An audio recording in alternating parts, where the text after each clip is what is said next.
Durablement Vôtre, l'entretien quotidien avec des femmes et des hommes de Lorraine et d'ailleurs, engagés dans une démarche de développement durable dans la sphère écologique, économique ou sociale. Lorsque parfois leur action se situe à l'intersection des trois sphères, elle ou il nous ouvre alors la voie d'un autre monde possible, vivant, viable et vivable. Durablement Vôtre, en partenariat avec les radios associatives de Lorraine. Aujourd'hui, nous évoquerons le bois, l'enfance, le pôle Nord, les lutins, le granit et d'autres choses encore que l'on retrouve dans les œuvres, parfois surprenantes, mais toujours d'une poésie infinie, de notre invité.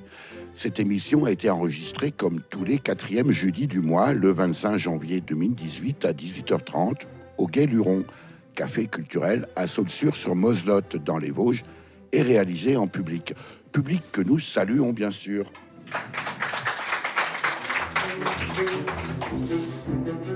Éric Mutschler, Durablement Vôtre.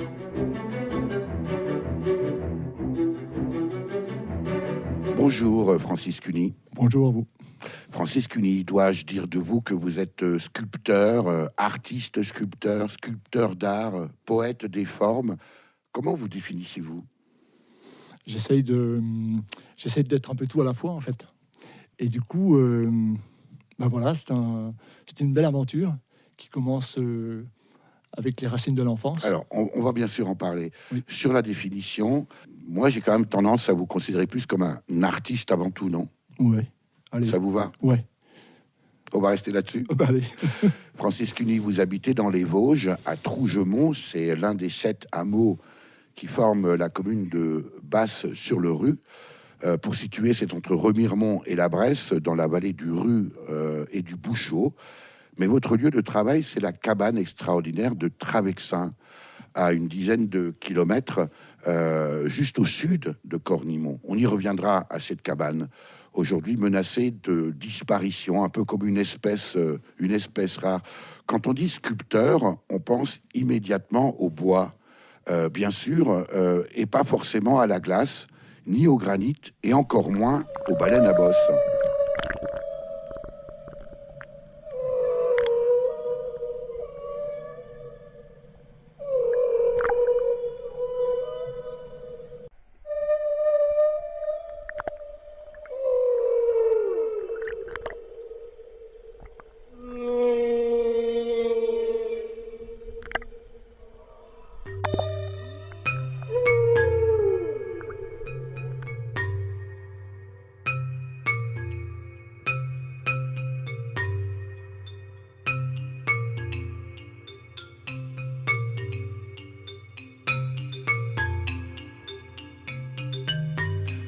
D'abord, le chant d'une baleine à bosse, capté ici dans une baie de l'Antarctique par Étienne, un aventurier, à suivre sur scra.fr.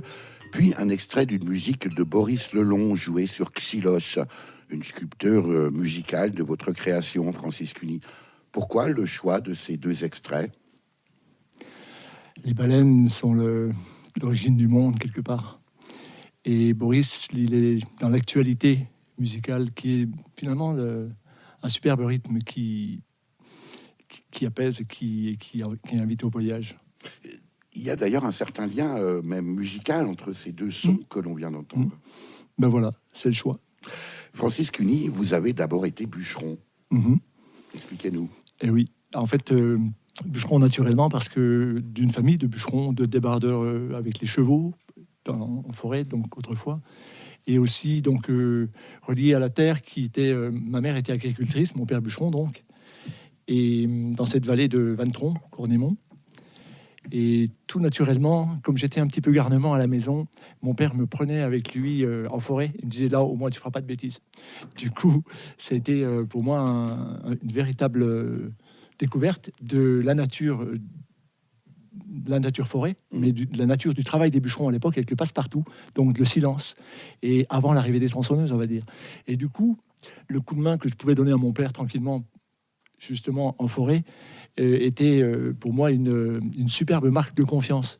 Et je pense que j'avais vraiment besoin de cette, on va dire, de cette confiance géniale de la part de mon père. Et j'ai écouté, j'ai regardé, j'étais très éveillé à tout ce qui est donc nature, forêt, mais aussi à l'histoire des bûcherons. Et j'ai découvert très très tôt la solidarité justement des bûcherons, et par rapport au travail dangereux qui est le fameux travail avec la schlitt, le fameux traîneau que tout le monde connaît. Et les bûcherons se sauvaient mutuellement la vie. Et du coup, probablement que plus tard, ça a dû jouer avec l'envie, si vous voulez, de prendre le premier bout de bois venu sous la main pour essayer d'exprimer, trouver les mots, enfin, à défaut de pouvoir le dire, justement, de transformer, de dire avec le bois. Et je pense que ça, c'est une des raisons. Alors, la chance, c'est à l'école, justement, la découverte justement de la gravure, du linoléum pour reproduire des dessins dans le cadre d'une méthode Freinet qui était développée à Ventron par l'éducateur, j'allais dire, le maître d'école, monsieur Jean. Et c'était assez fabuleux de découvrir ces techniques, d'ailleurs, qui donnaient envie de dessiner, puisque c'était une façon de reproduire le dessin dans un petit livre scolaire qui était adressé à la population, une façon pour les enfants de raconter une histoire. Et c'était un monde absolument magique, disons un temps dans la semaine, puisqu'on avait une journée, on se consacrait à cet atelier au bout de la classe, qu'on rattrapait les devoirs le lendemain, mais aussi un travail d'équipe, c'est-à-dire celui qui sait, il montre à celui qui ne sait pas, enfin celui qui approche. Sur 3 années, on avait le temps de développer cet atelier. À vous écouter, Francis Cuny, on a l'impression que vous avez passé une enfance scolaire merveilleuse. En même temps, vous avez échappé à la maison de correction. Eh bien, ouais, on vous a dit ça. Eh bien, du coup, moi, je vous ai dit que j'étais très, très turbulent, au point que ma mère, à un moment donné, elle faisait appel au garde champêtre qui descendait en vélo le jeudi à l'époque pour essayer de me corriger. Et ça marchait pas toujours.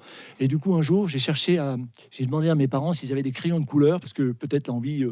justement de m'exprimer avec ce qui est un crayon de papier, un crayon de couleur. Du coup, c'est Nicole, notre chère voisine du dessus, là, qui est descendue un jour avec sa collection. Et mes parents m'ont dit, oh là, depuis ce coup du crayon de couleur, on t'entendait plus, dis donc. Et ma mère, souvent, me proposait justement, comme seule solution, la fameuse maison de redressement ou de correction. On appelait ça à Nancy. Moi, je l'ai vu un jour, c'est à côté d'une caserne militaire, je vous dis pas. Ce que les crayons de couleur ont réussi à éviter. Le truc. Ce sont des arcs-en-ciel en bois. Absolument. Crayons de couleur. Qui est l'Homo Godas, Francis Cuny? L'Homo Godas. On va parler de l'Homo Godas, mégot, chercheur de lumière. Ah ouais, oh là. Alors du coup, eh ben, c'était justement... Alors, il faut vous dire que moi, j'étais myope de naissance. Et j'étais assez... Enfin bref, mes lunettes, la correction est arrivée vers 7-8 ans, le temps qu'on s'organise. Et du coup... Je pense que cette curiosité, enfin cette myopie m'a rendu naturellement curieux des choses. Et il y avait à Ventron un homme qui s'appelait Robert Donny, qui lui apportait le village, effectivement, regardant toujours ses godasses. Un jour, je vais lui demander pourquoi il fait ce voyage en regardant par... Enfin, ce voyage dans le village. Et il me dit, dis donc, t'es bien curieux, gamin. Et bon, j'ai pas beaucoup d'argent, je cherche simplement des mégots pour faire des cigarettes. Waouh!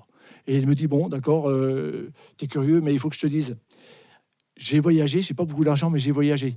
Et j'ai vu en Norvège une chose extraordinaire qu'il faut que tu vois un jour. Incroyable, le vrai cadeau. Ses yeux brillaient, mais incroyable. Il me dit, le soleil, ça s'appelle le soleil de minuit. Le soleil descend jusqu'à l'horizon, et plutôt que de se coucher derrière la montagne, il remonte dans l'horizon. Waouh! Et alors, du coup... Ah ben voilà, j'ai bien fait d'être curieux. Donc, c'est pas un mauvais défaut, c'est pas un vilain défaut. La curiosité, c'est une invitation. À l'école, Francis Cuny, vous aimiez les pages d'écriture? Oui. Page d'écriture. 2 et 2, 4. 4 et 4, 8. 8 et 8 font 16. Répétez, dit le maître. 2 et 2, 4. 4 et 4, 8. 8 et 8 font 16. Mais voilà l'oiseau lyre qui passe dans le ciel. L'enfant le voit, l'enfant l'entend. L'enfant l'appelle. « Sauve-moi, joue avec moi, oiseau. » Alors l'oiseau descend et joue avec l'enfant. 2 et 2, 4. Répétez, dit le maître. Et l'enfant joue. L'oiseau joue avec lui. 4 et 4, 8. 8 et 8 font 16. Et 16 et 16, qu'est-ce qu'ils font? Ils ne font rien, 16 et 16. Et surtout pas 32. Et ils s'en vont. Et l'enfant a caché l'oiseau dans son pupitre. En 1946, lorsque Jacques Prévert fait paraître ce poème « Page d'écriture » dans le recueil Paroles, dit ici dans un film d'animation réalisé par l'atelier de cinéma d'animation Kino en 2008, vous n'étiez pas né, Francis Cuny, ni même conçu. Et pourtant, il aurait pu être écrit pour vous, ce poème. Il y a une belle relation d'évidence. En fait, mes filles, elles, me disent toujours que j'ai pas dû jouer assez quand j'étais petit. Et du coup, je me rattrape. Justement, est-ce que vous avez déjà sculpté un oiseau lyre, Francis Cuny? En fait, non, pas vraiment, mais les oiseaux sont tous un petit peu dans la démesure. Du coup, j'aime le grand tétras qui est pas loin aussi d'oiseaux lyres. Oui, absolument. Tétras d'ici. On trouve encore, heureusement, un peu dans les Vosges. Ah bah oui, tout à fait. C'est l'oiseau symbole d'ici. Alors, vous parliez de vos filles, Francis Cuny, justement, lorsqu'elles étaient petites, vous créez Josse. En fait, c'est elles qui l'ont créé. Disons, quand, vous savez, les enfants, avant de s'endormir, ils demandent une histoire aux parents. Et on s'est mis à cultiver cette idée des lutins, enfin cultiver, dans l'idée de la forêt. Je pense que j'ai dû les rencontrer quelque part, ou en tout cas, ils sont arrivés sur mes épaules quand il s'agissait de raconter des histoires à mes filles, c'est sûr. Et là, elles m'ont dit, dis donc, papou, c'est bien, mais tu pourrais peut-être nous... Bah, à l'époque, je sais plus trop, mais maintenant, c'est papou. Alors, papinou pour les petits-enfants, du coup. Mais tu pourrais nous dessiner quand même ce petit bonhomme, voilà. Et donc, c'est vraiment l'invitation des filles qui ont permis le dessin. Et puis après, elle me dit, oui, mais c'est bien gentil, mais quand même, la sculpture, c'est ton job, là. Enfin bon, elles étaient petites, mais elles ont demandé. Et je me souviens, au retour de l'école, justement, comme elles accouraient à l'atelier pour voir les nouvelles du jour. C'était absolument magique. Alors, qui est Josse? Eh bien, Josse, c'est un clown professionnel. Un jour, est passé à l'atelier en me disant, Josse, c'est le bonhomme qui fait ce que toi, t'oses pas. Un peu comme, je sais pas jouer de la musique, mais je veux bien représenter des joueurs, des musiciens qui... Vous savez, le dernier note du piano, enfin bref, etc. Ça, j'adore regarder, observer, et j'aimerais jouer. Mais je joue de mes ciseaux à bois, si vous voulez. On ne peut pas non plus avoir tous les talents. Ouais, mais c'est très bien d'essayer quand même. Du coup, ces petits bonhommes, ils sont arrivés... Alors, moi, j'aime le fruit que je préfère, je pense, c'est la poire. Par exemple, il a le corps en forme de poire. Il se dandine comme un canard, parce que c'est vraiment l'animal que j'aime beaucoup.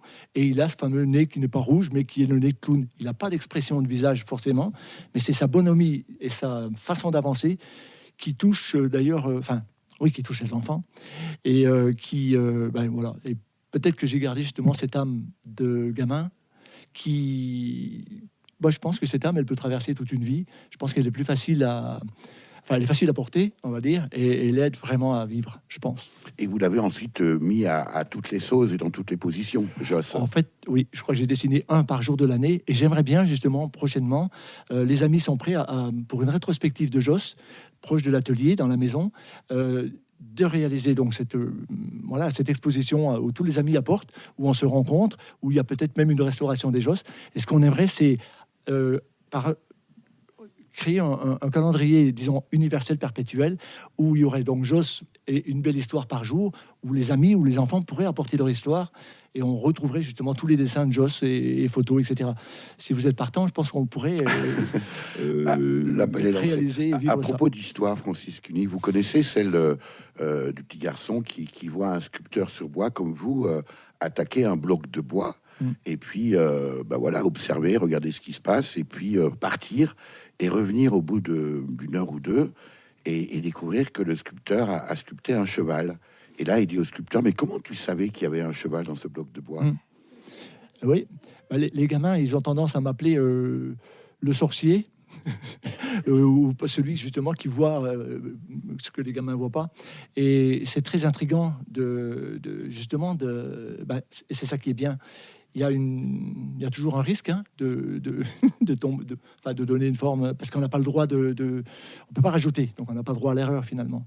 Mais c'est une expérience qui est faite de réussite par étapes tout au bout de la vie, finalement tout au long.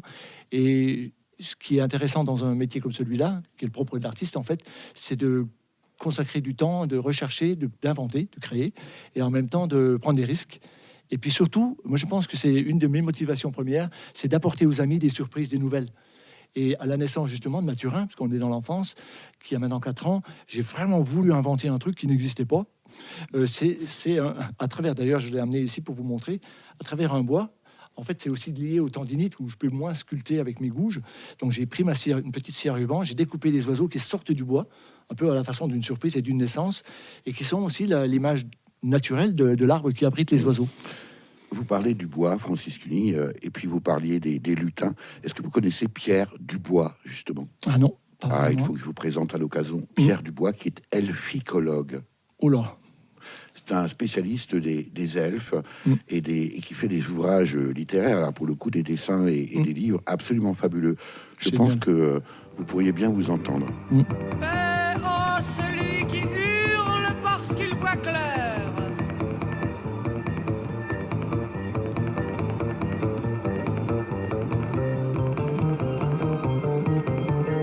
Paix à nos esprits malades, à nos cœurs éclatés.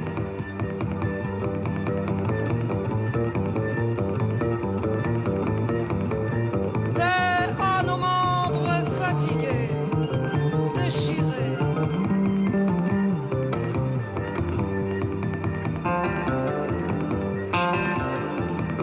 Paix à nos générations dégénérées.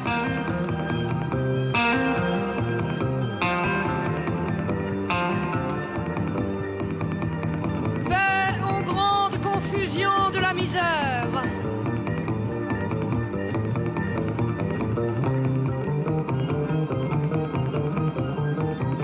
Paix à celui qui cherche en se frappant la tête contre des murs de béton.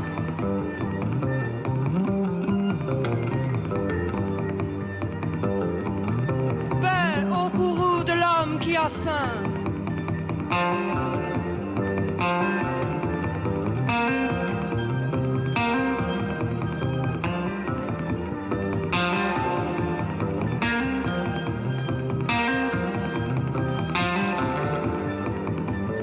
Paix à l'enfant qui vient de naître.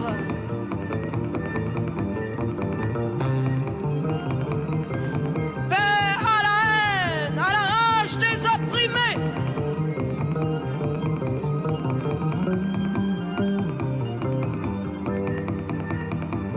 Paix à celui qui travaille de ses mains.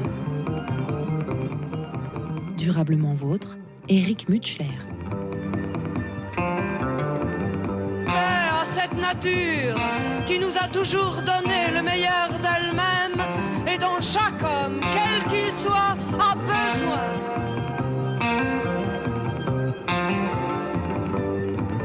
Paix à nos ventres, grands réservoirs de poubelles académiques. Changement d'ambiance pour le coup avec cet extrait de l'album Paix par Catherine Ribeiro plus Alpes paru en 1972 que vous avez choisi de nous faire entendre, Francis Cuny. Vous écoutez la Passionaria rouge, comme on la surnomme lorsque vous sculptez dans votre atelier?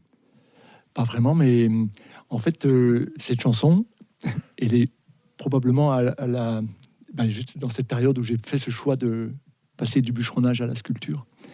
Et le jour où j'ai pris cette décision, c'est étonnant parce que c'était en avril 73, le lendemain que j'avais proposé à mon chef de forêt comme ça d'arrêter, il y a Picasso qui a cassé sa pipe en bois. En bois.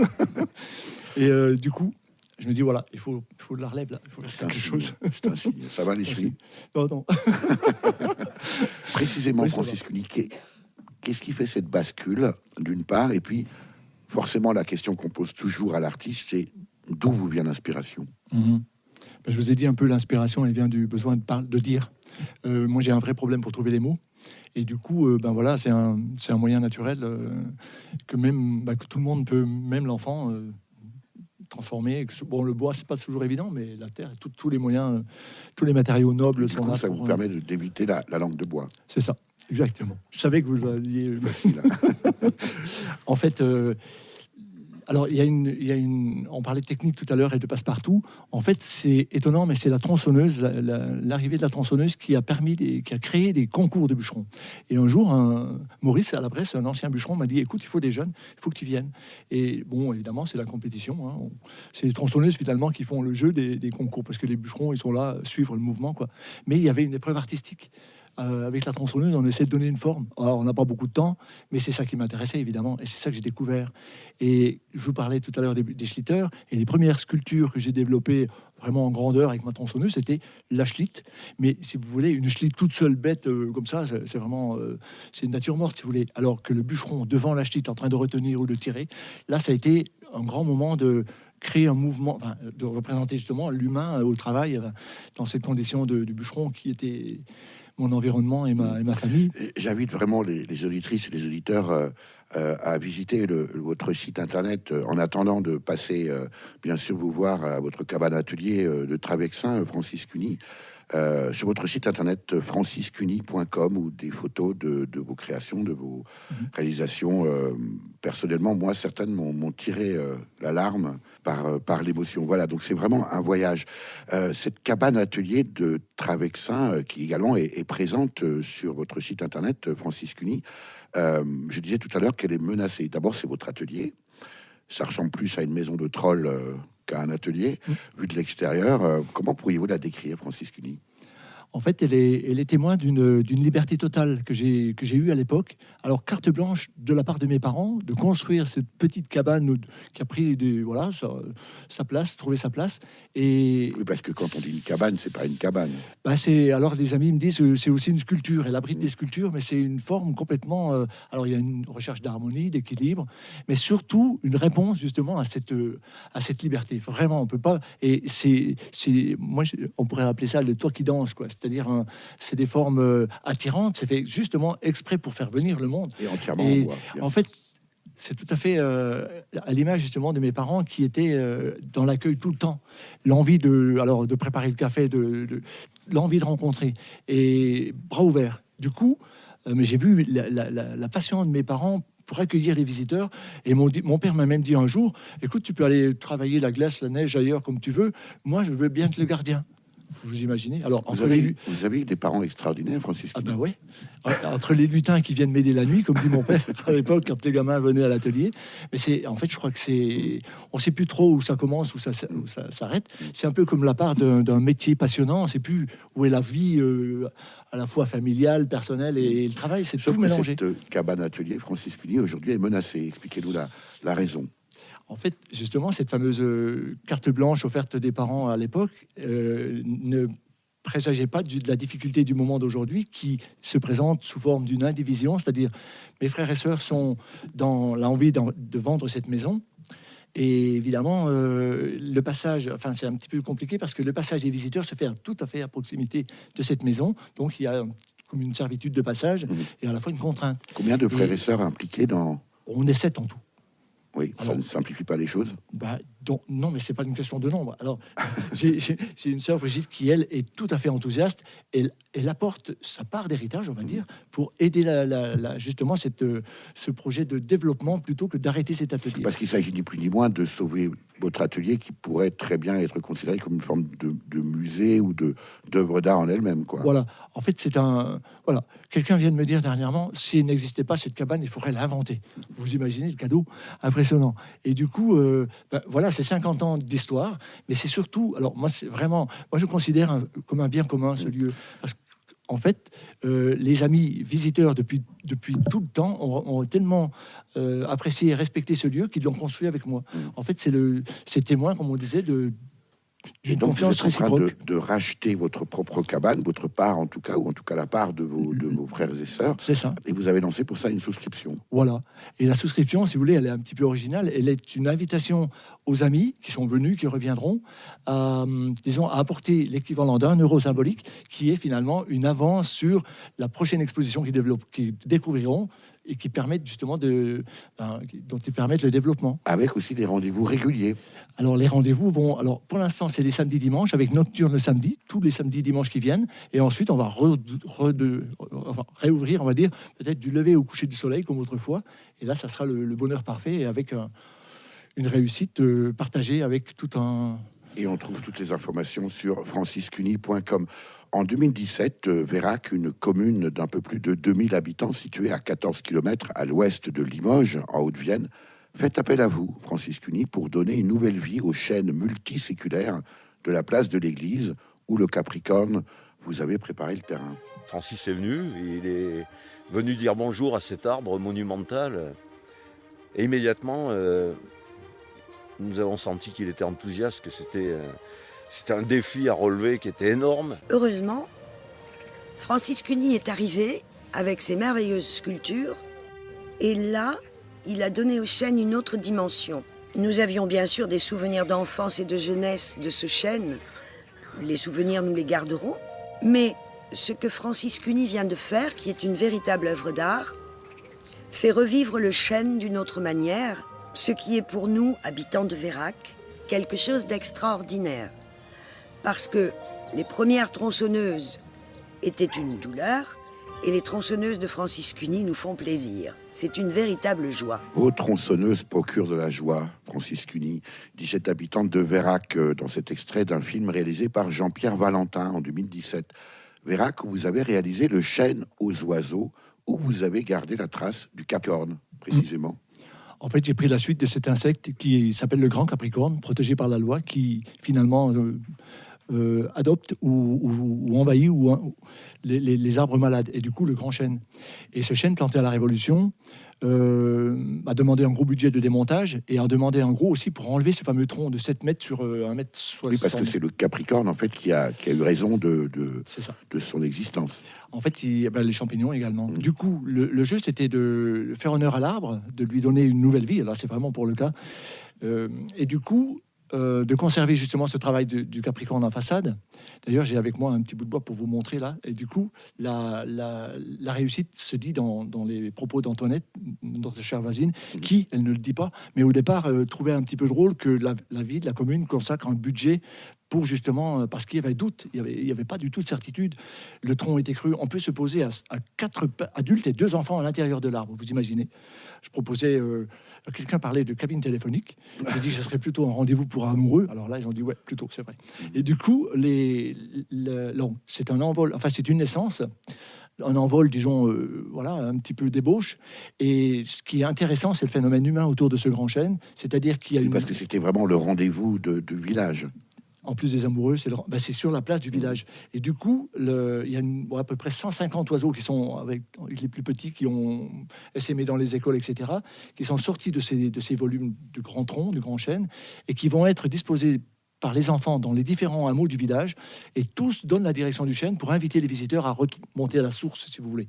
Et là, quand les enfants disent « nous, on va être les gardiens des oiseaux », qui sont eux-mêmes les gardiens du village, c'est pas seulement une sculpture, c'est un phénomène humain extraordinaire, une confiance accordée.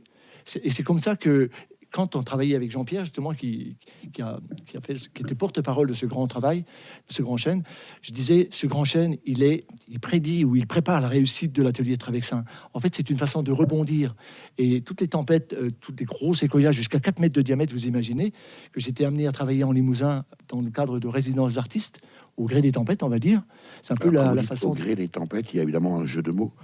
Au jeu des tempêtes. Pour le gré, peut-être, non? C'est ça. Oui, et en même temps, alors, ici, dans les Vosges, on connaissait les colporteurs. Là-bas, c'était les troubadours. Donc, des gens qui, finalement, sont là avec artistes en même temps. Hein. Et simplement pour vous dire que... Ben voilà, rebondir après les tempêtes. En fait, c'est la difficulté qui permet ou qui doit trouver la solution. Quoi. Francis Cuny, quand on parle avec un artiste, on ne parle jamais d'argent. Vous savez bien qu'un ouvrier touche un salaire, mais un artiste touche vaguement un cachet. Tout ça l'éloigne, bien sûr, de ces considérations matérielles. Néanmoins, un projet comme Vérac, comment ça se passe? C'est une commande, on fait appel à vous, vous faites un devis. Oui. Avec beaucoup de difficultés. En fait, Vérac m'a demandé, parce qu'ils ont connaissance de mon travail là-bas avec les séquoias, et du coup, alors c'est pas facile. Moi, j'aime tellement ce job, parce que c'est vrai que c'est passionnant. Je pense que toute ma vie, j'ai oublié la part qui est la conception. Dans le sens du budget. Et vous êtes un artiste. C'est comme ça que j'ai des dettes, en fait. Bah oui, c'est aussi comme ça. Mais mon grand-père, quand j'ai la première sculpture, par exemple, il m'a dit, écoute, on dirait que tu es comme un sourcier. Tu trouves la sculpture dans le bois, comme un sourcier trouve l'eau dans la terre. Comme un cheval dans le bois. C'est ça. Tout à fait. Et il me dit, tu sais, pour conserver ce savoir-faire-là, il faut surtout que tu saches partager et surtout ne pas, qu'on appelle ça, tirer profit. Parce que les sourciers ne demandent rien en échange de leur savoir-faire. Voilà, vous savez qu'on dit que Mozart est mort pauvre. Non, il est mort endetté. Oui. Ce sont deux choses différentes. Alors, la chance, c'est d'être lié à toute une grande famille d'artistes passés et à venir. Et c'est vrai qu'on a des conditions assez proches. Ouais. Au début de notre entretien, Francis Cuny, nous avons écouté un chant de baleine à bosse. La glace aussi chante. Alors quand on a découvert ce son avec André Facetta, Thomas et tous les collègues, on s'est dit non, c'est un extrait de Star Wars, ça c'est un combat au pistolet laser. Ça fait ce bruit-là, la glace ? Ça fait ce bruit-là, c'est incroyable. Hein.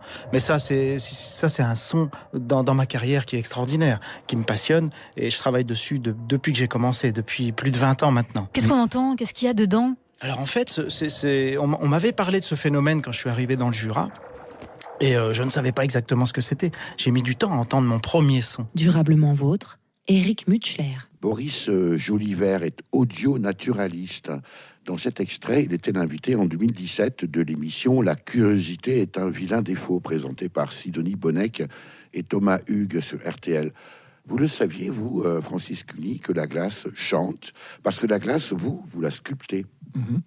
En Alaska, on a rencontré un musicien contemporain qui associe la musique des glaciers, l'avancée des glaciers, qu'il va enregistrer au milieu autant qu'il peut pour l'associer à sa musique. Et du coup, il était intéressé par les formes qu'on développait. On développait des jeux pour les enfants. Les enfants entraient dans la glace, un peu comme des toupies manèges, et il y avait un phénomène de jeu extraordinaire. Ça roule tout seul sur la glace.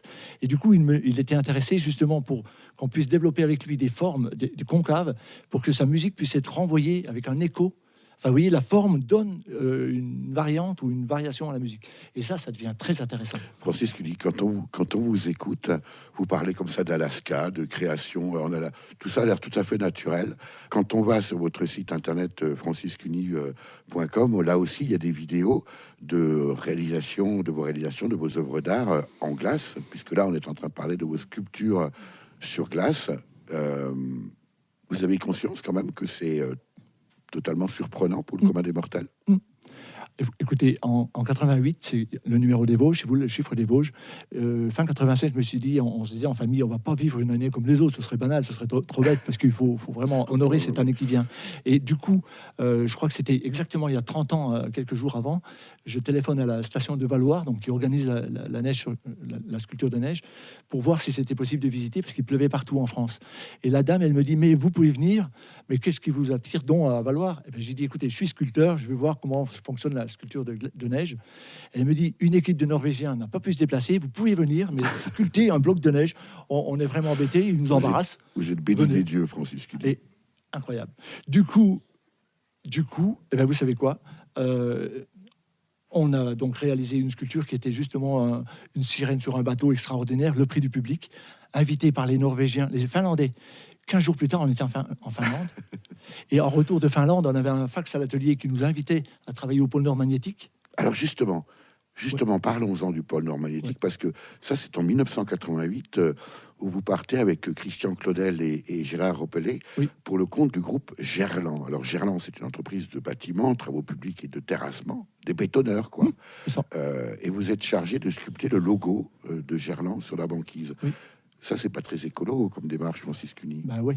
En fait, ils nous ont connus grâce à un article de presse dans la vallée du Rhône pour le fameux prix du public qu'on a obtenu à Valloire. On leur a dit que c'était pas très écolo, mais ils y tenaient vraiment. Et il y avait même Nicolas Hulot qui était en reconnaissance là-haut sur les business aussi pas mal. Du coup, on a joué. Non, mais on avait une commande à réaliser. Finalement, on avait entre deux avions 8 jours par des conditions extraordinaires. Là aussi, on a vécu avec le soleil de minuit en mai. Et vous imaginez, en mai, au moment de l'élection présidentielle, on était sur notre iceberg, donc. Et voilà. Et là-haut, en Alaska, on a rencontré un Chinois, un rechercheur du magnétisme qui voulait même nous emmener justement au pôle Nord magnétique au-dessus, parce qu'il trouvait que en serrant la main, on était dégivrés, mais on avait chaud. Et enfin, il y avait une chaleur humaine, nous ont dit. Et du coup, il nous a parlé de Harbin, la rencontre extraordinaire à laquelle on a participé l'année suivante. Oui, parce qu'il faut dire un mot sur Harbin. Vous avez participé en 1989, Francis Cuny, au 14e festival de sculpture sur glace. Harbin, c'est tout au nord de la Chine, et vous avez à ce moment-là 39 ans. Ouais, peut-être bien. Et du coup, on a développé une semeuse, encore une fois, la semeuse de la terre. Écoutez, Christian, le collègue, voulait la semeuse de la pièce de monnaie. Je lui ai dit, dis donc, on n'est pas des économistes, on est plutôt des artistes, on va donc développer une semeuse de l'amitié. Donc on a fait ça. Et les Chinois ont autant apprécié l'esprit que la sculpture. Et juste pour vous dire, vous savez ce qu'on a réussi à faire, on a offert 5 petits sapins des Vosges à l'organisatrice de cette rencontre qui s'occupe du parc de Zaoline qui fait 3 hectares. Je me rappelle, c'était donc 3 hectares, 3 mois de sculpture de glace, de vie de glace et 3 millions de visiteurs. Et donc, quand elle a vu les petits sapins, on se posait des questions pour les raisons sanitaires. Elle nous a dit, pas de problème, ils ont fait le voyage, maintenant on va les élever. Vous imaginez ces sapins en Chine venant des Vosges, ils sont 5, ils sont grands comme ça. De diamètre, voilà, c'est pas facile à la radio, mais ils font au moins 30-40 cm de diamètre. Vous imaginez? Francis Cuny, quand je vous écoute, je pense moi immédiatement à un artiste alsacien qui s'appelle Tommy Ungerer. Vous connaissez? Ah bah oui. Oh, je crois qu'on est frères de la côte là. Enfin, en tout cas, entre la forme et la dimension et le dessin, ouais. Vous êtes un artiste givré, Francis Cuny? Ouais, mais qui a chaud au cœur. L'important, c'est que ça monte pas la tête. Oui, givré, ben c'est ça, c'est un monde. Alors justement, on parle là, c'est vraiment la démarche de l'éphémère. Et on se rend compte qu'il y a une solidarité extraordinaire. Encore une fois, rebondir. On se rend compte aussi que les difficultés maintenant avec le réchauffement, quand on élève des sculptures grandeur nature monumentale ou qui risquent de nous tomber dessus, il y a une solidarité naturelle. Bien qu'on travaille dans le cadre de concours, il faut bien le préciser. Du coup, on peut parler du monde des givrés, mais aussi d'un idéal humain extraordinaire, de l'éphémère et du durable. Sans transition, vous êtes plutôt jazz ou plutôt Java, Francis? Oh, jazz, pas mal. Quand le jazz est là, la Java s'en va. Il y a de l'orage dans l'air, il y a de l'eau dans le casse entre le jazz et la Java. Chaque jour un peu plus, il y a le jazz qui s'installe. Alors la rage au cœur, la Java fait la malle, ses petites fesses en bataille sous sa jupe fendue. Elle écrase sa gauloise et s'en va dans la rue. Quand le jazz est là, la Java s'en va. Il y a de l'orage dans l'air, il y a de l'eau dans le gaz entre le jazz et la Java. Quand j'écoute Béa, un solo de batterie, v'là la Java qui râle au nom de la patrie. Mais quand je crie bravo à l'accordéoniste, c'est le jazz qui m'engueule, me traitant de raciste. Quand le jazz est là, la Java s'en va. Il y a de l'orage dans l'air, il y a de l'eau dans le gaz entre le jazz et la Java. Pour moi, jazz et Java, c'est du pareil au même. Je me saoule à la Bastille et me noircis à Harlem. Pour moi, jazz et Java, dans le fond, c'est tout comme quand le jazz dit gomen, la Java dit gomme. Mais quand le jazz est là. Durablement vôtre, Éric Mutschler. Le jazz et la Java, paroles et interprétation de Claude Nougaro, bien sûr, sur une musique de Jacques Datin, sortie en 1962. Pourquoi le choix de ce titre, Francis Cuny? Parce qu'il regroupe En fait, c'est ça. Il est... Je sais pas comment vous dire, d'ailleurs. C'est la musique qui parle toute seule, puis voilà. C'est tout. On n'en saura pas davantage. Non. J'ai choisi justement parce que je peux pas jouer, et donc j'admire. C'est un grand regret? Oui, mon oncle voulait m'apprendre l'accordéon, j'ai pas réussi parce que du coup je sculpte des accordéonistes. Joss, de l'accordéon? Ah oui, pas vraiment, mais alors du piano, même de la guitare électrique, vous imaginez le truc. Et puis alors du piano bien sûr, de la guitare, enfin bref. De tout. Ah oui, alors aussi avec une espèce d'instrument qui lui tourne autour, on dirait une trompette. Il est né dans une trompette, alors du coup voilà, il est entouré, passionné par la musique. Je pense que Nougaro, Catherine Ribeiro et tous ses amis artistes sont là pour le dire. Vous vous amusez en fait dans la vie, Francis Cuny? Plutôt, mais des fois c'est pas rigolo quand même, hein, attendez. Justement, mon frère m'a dit dernièrement, écoute, toi tu as fait ce que tu as aimé toute ta vie, c'est pas aujourd'hui que tu vas nous faire un dessin. Hein. Bon, une sculpture oui, mais pas un dessin. Du coup, d'un air de regretter lui ce qu'il a vécu. C'est dommage. Et alors justement... Il peut se rattraper et qu'il vous fasse don de sa part d'héritage. Je pourrais aussi lui montrer à sculpter en échange. Non, en fait, quand justement j'ai demandé à mon père si je pouvais justement aller en direction de la sculpture alors que j'étais bûcheron, il m'a dit écoute, tu feras ce que tu voudras, mais surtout ce que tu pourras. Et Voilà, c'était carte blanche également. Du coup, ne pas remettre à plus tard ce qu'on peut faire le jour même, je pense que c'est une bonne... Belle leçon de vie. Ouais, c'est ça. Est-ce que c'est une phrase de vous, ça, Francis Cuny? Un adulte a été enfant? Ah non. Mais ça pourrait l'être? Oui. Ça veut dire quoi?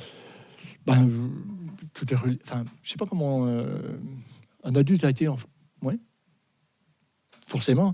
Est-ce que les adultes aujourd'hui n'ont pas tendance à oublier leur enfance, précisément? Ben justement, si. Je crois que c'est un petit peu la part de l'imaginaire qu'on oublie. Parce que, c'est-à-dire que on compte, d'abord, on remet trop toujours à plus tard, et on oublie aussi que soi-même, on peut.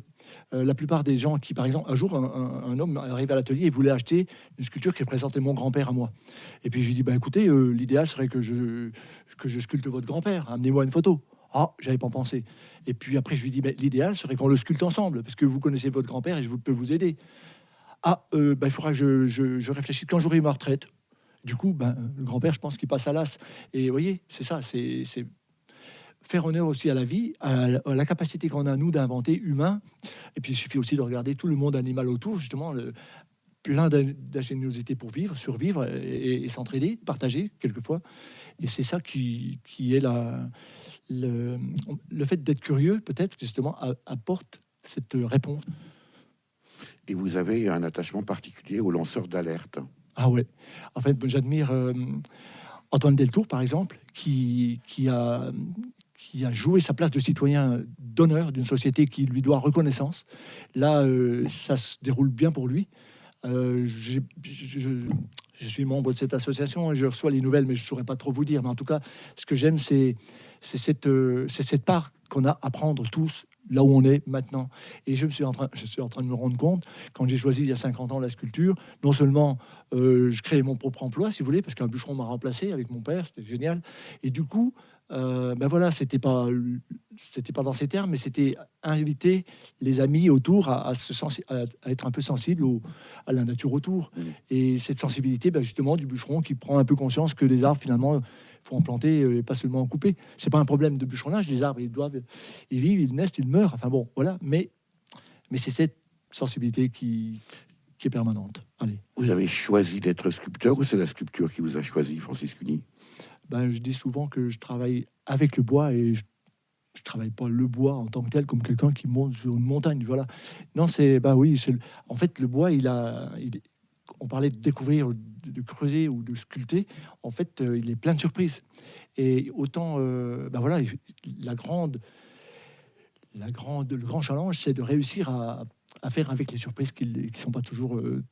voilà. Mais par contre, moi, là où j'ai vraiment bien vécu cette partie de vie, c'était de consacrer la patience qu'il faut pour justement aller jusqu'au bout d'un projet, en oubliant le temps. Et un peu à l'image des amis africains, sculpteurs et artistes, qui n'ont pratiquement pas d'outils, mais qui sont des orfèvres extraordinaires. En un mot, Francis Cuny, vous ne seriez pas aujourd'hui sculpteur, vous seriez quoi? Moi, j'ai pas de réponse là. Sculpteur, sûrement.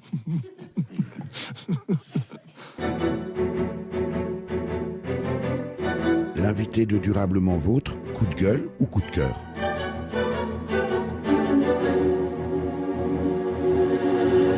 Francis Cuny, sculpteur à Travexin dans les Vosges, c'est le moment de votre choix. On écoute. Bizarre, biscornu. La vieille cabane semble défier les lois de l'équilibre. Ouverte du lever au coucher du soleil, ouverte à tous les vents, aux merles et aux araignées, elle est peuplée d'étranges créatures. Assis sur une marche poussiéreuse, sous le regard des poules géantes, on peut y méditer en jouant avec les copeaux éparpillés sur le sol de terre battue. On peut y caresser les lignes épurées des sculptures ou s'accouder au billot sur lequel travaille le sculpteur. De recoin en étagère, d'étagère en appentis, un village fantôme, une forêt de champignons, un vieux bûcheron appuyé sur sa cognée, un petit clown rebondi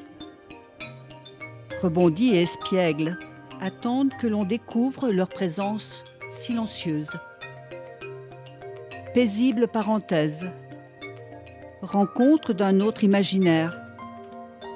La visite, presque en catimini de la cabane, est devenu au fil des années un passage incontournable. Cet extrait du texte de Claude Jacquesson, La cabane du sculpteur, paru dans le livre Bois et granit, ateliers et symposiums, l'un des 4 volumes dans lesquels vous retracez en mots et en images 40 ans de votre carrière, Francis Cuny, paru aux éditions de La Cheminée et lu ici au Guéluron par Maggie Louis pour illustrer votre coup de cœur. Le coup de cœur, alors du coup, il est grand, il a 50 ans finalement d'histoire, ce coup de cœur. C'est vraiment inviter les amis à prendre conscience que cet atelier, dont parlent si bien Maggie et Claude, a une chance de survivre vraiment, et même de se développer grâce à la fameuse maison des parents, qui ont toujours été parents donc accueillants, un peu comme si la maison se prêtait au jeu du lieu et va permettre de développer justement l'accueil d'artistes, par exemple, d'expositions. On parlait de l'exposition rétrospective de Josse, d'inventer un calendrier extraordinaire ensemble. Il faut quand même un abri. Cette maison, elle est vraiment bien faite. Il fait chaud l'hiver, parce que l'atelier il a un peu courant d'air, et tout le monde l'a dit, tout le monde le sait maintenant. Et du coup, voilà, l'invitation donc à... Alors, c'est assez original, comme on l'a dit, ce fameux euro symbolique, 1 euro par personne, c'est, si vous voulez, l'équivalent, par exemple, de ce qu'apportent naturellement les visiteurs, puisque l'entrée est libre, on y tient beaucoup, depuis des années. Enfin, avant, c'était 1 franc, maintenant, c'est pas tout à fait 1 euro, mais parce que, bon, voilà. Mais ça, c'est l'érosion voilà. à laquelle on a eu droit. Voilà. Et du coup, c'est un peu comme si, ensemble, on construisait ce lieu, on le développait, on lui donne une résonance, peut-être un peu plus large encore, et puis on y goûte et on y revient, on développe ensemble. En fait, c'est un peu comme une avance, si vous voulez, de confiance, et ça a toujours été une confiance réciproque, comme je l'ai dit. On construit ensemble depuis 50 ans ce lieu, et on continue. C'est tout simplement... vous êtes, vous, porte-parole finalement de ce projet, c'est extraordinaire. Plutôt que d'être tout seul dans mon coin, un petit peu comme dans un désert sur la montagne. Là, franchement, c'est une vraie chance, et merci à vous. Et donc voilà, chers amis, apportez votre soutien à ce lieu, qui sera un lieu commun, qui l'est déjà, mais alors qui va plutôt hors du commun. Hors du commun, vous avez raison. En même temps, voilà, donc on parle d'imaginaire, on parle de confiance réciproque, on parle de liberté, et aussi d'échange et de débat. Exactement ce que propose ici ce fameux café culturel de Guéluron, extraordinaire. On est voisins. Alors, ce qu'il faut savoir ici aussi, c'est sur les Vosges et sur cette montagne, on est des acteurs de la montagne, des ateliers ressources, et les visiteurs venant de loin, il y a des amis québécois et belges qui veulent faire partie de l'association, qui font partie de l'association. Autant ils viennent goûter aux Vosges, et aussi disons, voilà, c'est ça, à ces lieux qui évoluent d'une année à l'autre, créer la surprise, être avec ça et dans cette dynamique positive qui rebondit. Et je vous ai dit, regardez les séquoias, regardez les expériences boules de neige avec la glace, tout ça va contribuer autant que le Grand Chêne de Vérac. Si vous êtes notre invité ici au Guéluron aujourd'hui, Francis Cuny, c'est aussi parce qu'on apprécie votre travail. Et puis, il faut vraiment aller, si on ne peut pas forcément tout de suite aller voir sur place, aller voir sur le site de Francis Cuny, franciscuny.com, voir cette cabane extraordinaire.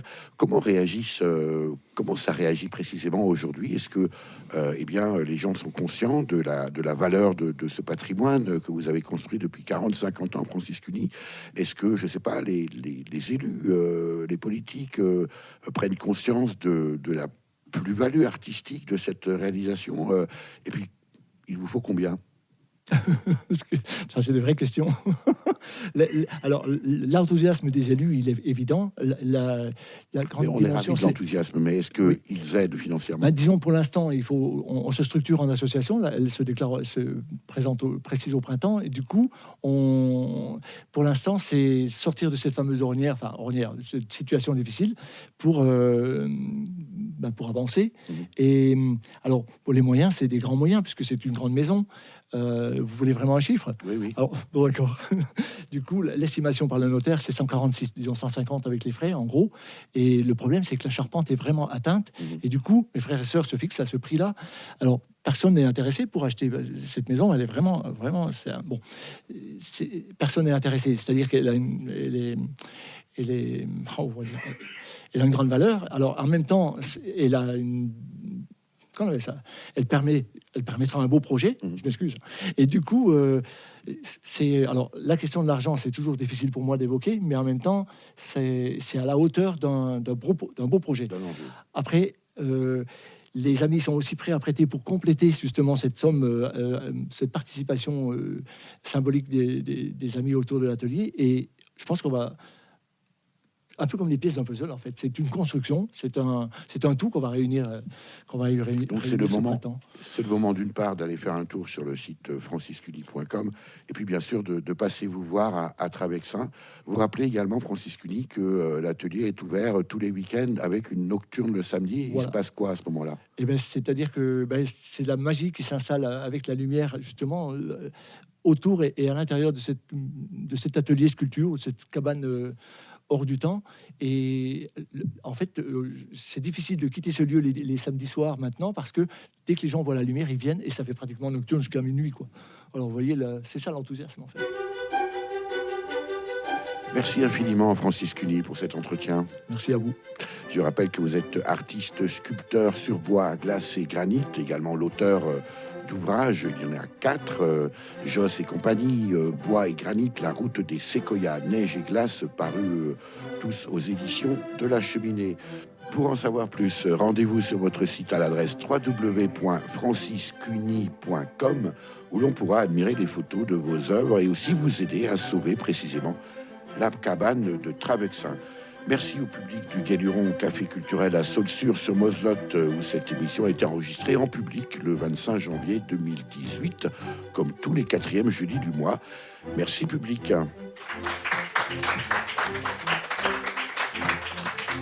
L'entrée est libre et gratuite pour la participation à cette émission. La programmation suivante est à retrouver sur www.leguéluron.com. À la technique et au montage, Véronique Olivier. Vous pouvez réécouter cette émission dès la semaine qui suit sa première diffusion sur le site www.durablementvôtre.fr.